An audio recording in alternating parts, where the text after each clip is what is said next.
97.9 The Loop on a 2 for Tuesday. There's REO Speedwagon off the Loop Lines for the Rock and Roll Diner. Hi, it's Cara, and, well, I think anybody who knows me knows my favorite show this summer was Rockstar INXS, so I am thrilled to have in the studio now Marty Casey from the Lovehammers. In fact, with Dino and Bob from the Lovehammers. Thank you so much for coming in and spending some time here. Marty, you've been, locked away from everybody this whole summer for the past 3 months being on Rockstar INXS. What was that like? The best way to describe it is like being stranded on an island. No, more like 15 people being abducted by aliens. Well, especially in Hollywood.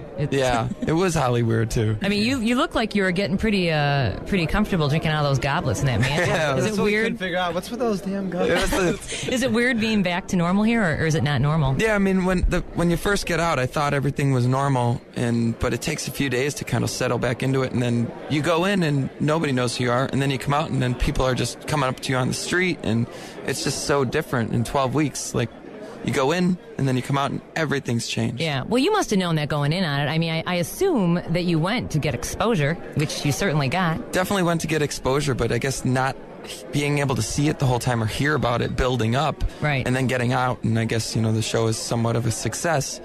It kind of throws you for a loop. You're never prepared for that sort of being introduced to that sort of life. Yeah, I think especially Marty being the fan favorite on the show, him more than anyone, probably since he was loved by everyone more than anyone else, he's like, I don't know about that. You came across as, really, like when you got a song, immediately starting to work on it. And were other people a little more lax about that, or is it just the way they edited the show together? I think a lot of that was in the editing. I mean, everybody worked really hard on their songs because it's national TV.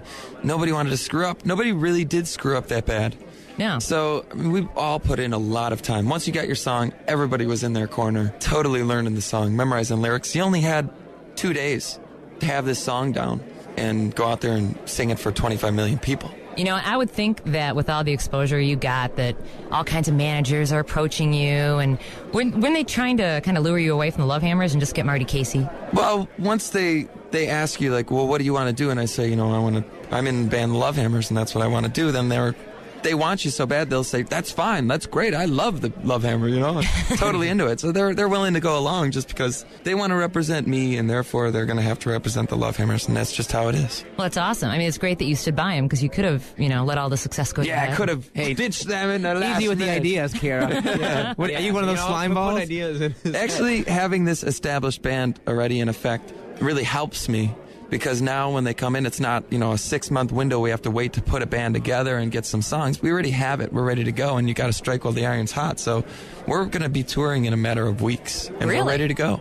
We've been offered a number of tours. We're just deciding now which one we want to do. As the Lovehammers? Yeah, as the Lovehammers, and it's going to be a national tour. I know it's going to have my name in the title somewhere, either featuring or Marty Casey and just because that's what's been on 36 episodes. And if we go to Iowa, they don't know the Lovehammers. So in the initial stages, we're going to have to include my name, and that's fine. But that's cool. Eventually, we just get it back to the Lovehammers when the time is right. And you guys are going to be playing in Chicago. Yeah, we're doing the Metro on the night before Thanksgiving. What do they call that? Black Wednesday. Yeah. That's the biggest party night of the year. Black Wednesday, and then one of the Lovehammers will be eliminated. Wait, hey, Billy, if you're listening, you're not here right now. And hopefully it ain't me. Why are they all pointing at me?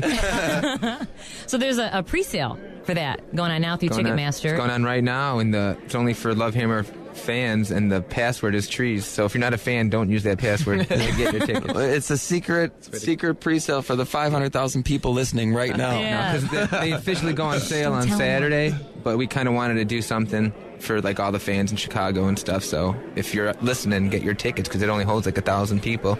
I would think that your song Trees being the most downloaded on MSN, Lovehammer's album selling like crazy online, you guys are getting some coin from that, aren't you?